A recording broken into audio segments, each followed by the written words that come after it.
there is some discrepancy here, folks, okay? We can't have 50% of voting age people voting when 90+% of people consider them thieves, pedophile, crooks, scumbags.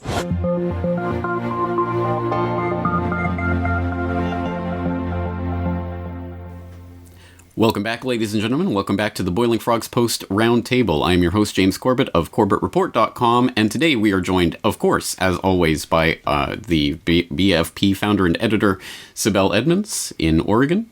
We are also joined today by Peter B. Collins in San Francisco, and we are also joined by Wayne Madsen of the Wayne Madsen Report, who I'm sure will be familiar to a lot of listeners and viewers out there, but if not, we will direct you to everyone's respective websites in a moment. First, let's talk about what we are going to be talking about today. For those who have not been following our coverage at BoilingFrogsPost.com about the Dennis Hastert scandal and the cover-up of that scandal, I highly suggest you take a look at the information that's been compiled so far at BoilingFrogsPost.com.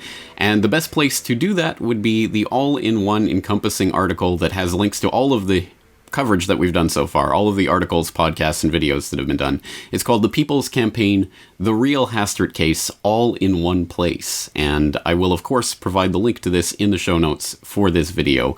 So wherever you're watching this on YouTube or Boiling Frogs Post or my website, the link will be there to this article so you can go and catch up on the Dennis Hastert case and what it entails. It's a very, very large web. So we have a lot of people here to break it down and discuss what's really going on with this. We're going to start with Wayne Madsen, as he is new to the program, the roundtable here. And Wayne, first of all, can you throw out your website for people? Oh, it's WayneMadsenReport.com. That's all together. No dashes, hyphens. So it's WayneMadsen report.com. Excellent. Okay, again, the link to all of our respective websites will be in the show notes as well. So, Wayne, let's start with you talking about this Dennis Hastert case. First of all, how did Hastert come on your radar, and what was it that you were able to uncover about his activities a decade ago? Well, there were two news streams going on at the time, not at the same time. The first was the Mark Foley scandal. Mark Foley was a Republican congressman from Florida, who resigned after it was discovered that he was engaging in illicit sexual activity with underage male pages in the House. That was not the only scandal. These scandals with House pages seem to have erupted about, give or take a few years, every 10 years. There was one at the end of the 1970s, early 80s. There was another one involving pages and midnight tours of the White House at the latter part of Reagan, the first part of the George H.W. Bush administration. And then we had this Foley scandal coming after that. So, Foley, it wasn't just Foley, because what was going on with Foley is they were covering up for Foley, and one of the cover-up people was the then Speaker, Dennis Hastert, and the Republican leadership. It included guys like New York Congressman Tom Reynolds and their senior staffers. And when Foley got caught, then there was all this, like, it was almost like musical chairs. They were shifting people around, chiefs of staff and senior staffers. And but finally, it caught up with Foley, and he resigned.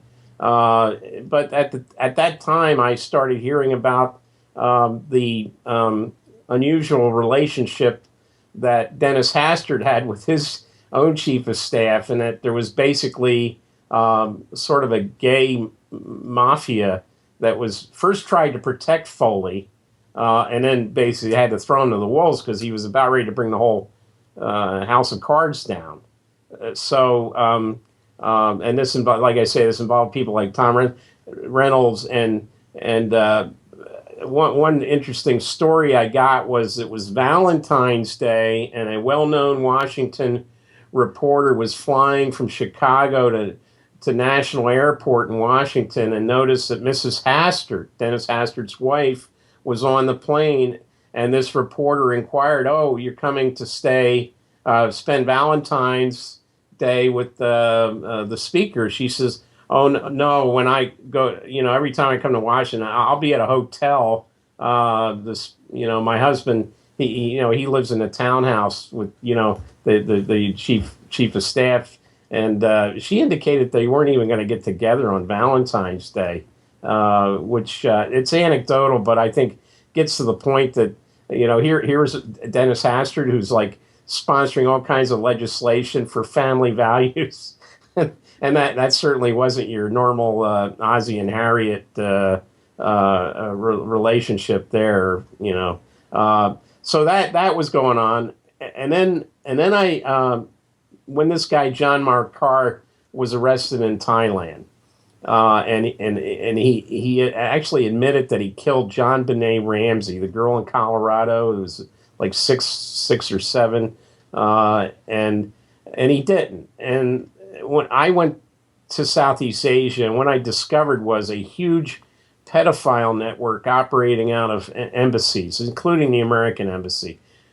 John Mark Carr taught English to young kids, junior high age and younger. And what he was basically doing, and he got caught in a sting by the new military government in Thailand that overthrew the democratically elected prime minister. And the new prime minister was a general who was a Muslim from the South, and he actually had a mandate to crack down on pedophiles. So he put the word out, and the police nabbed John Mark Carr basically in a sting where he was trying to procure kids. So the question was, who's he procuring the kids for?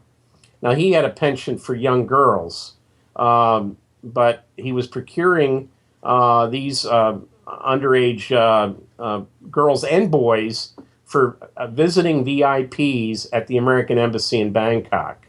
And the CIA basically went to Carr and said, look, the only way we're going to get you out of here is you got to plead, you got to say you killed John Benet Ramsey. There's going to be such an outrage in the international media that the Thais won't have any choice but to release you to Boulder, Colorado, to face those charges. If you recall, there was a photograph of John Mark Carr on the flying business class drinking a glass of champagne when he was supposed to be sort of under arrest, being taken back to the United States, and people thought that was outrageous. So he's flown to LAX. The state of Colorado sent an executive jet to pick him up. He goes to Boulder. The district attorney there, Mary Lacey, gets him and says, "Oh, you didn't kill John Benet Ramsey. We got to let you go." And so he's free and clear. Even though there was in Santa Rosa, California, there was a case against him when he was a school teacher of him possessing child pornography. The hard disk containing the evidence somehow walked out of the evidence room in Santa Rosa, and so he's free and clear now. So the whole thing was to get him out of Thailand, because if they got him on a stand in Thailand, it would have been very, very embarrassing for the United States. And I recall talking to a very senior State Department official about this, who had responsibility at the time for human trafficking, including child sex trafficking, who basically said this. You realize that this could not have occurred at the embassy without the involvement of the U.S. ambassador. And I said, well, it did involve the U.S. ambassador. And it wasn't just... So when I started looking at these VIPs, I looked at these congressional delegations called CODELs. Hastert, who used to complain because he was he's very heavy. He was very heavy.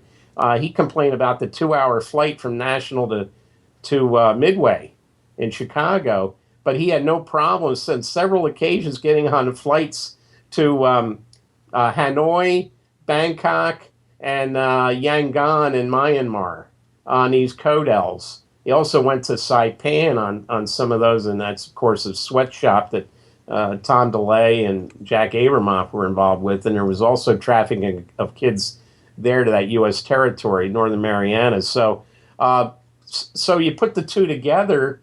And okay, and then when I go to Chicago, I start saying, well, what do we know about Hastert? What kind of guy is he?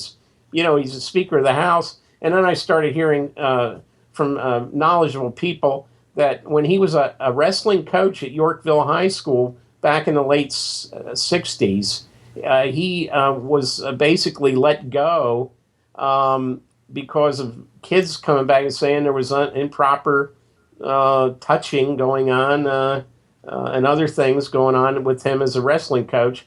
And then some an opportunity opened in the Illinois House of Representatives where ex-coach Hastert, ex-teacher Hastert decides, because somebody died, some Republican died, they decide to run him for the House of Representatives in the state of Illinois. He wins, and then there's another opening for the Illinois Senate. He wins that election, and this is how we eventually get Speaker of the House Hastert. Recall, he only became Speaker as a result of another sex scandal, one, pretty mundane. Robert Livingston, who replaced Newt Gingrich after he resigned after he had to admit to infidelity in his marriage, and that was right after they tried to impeach Bill Clinton. So you might say that Hastert had kind of a lucky political career because he should have been caught at many different times, but he kind of snuck through.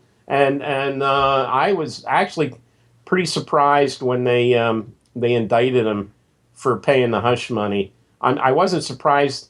I wasn't surprised that he did it. I was surprised that they indicted him for it.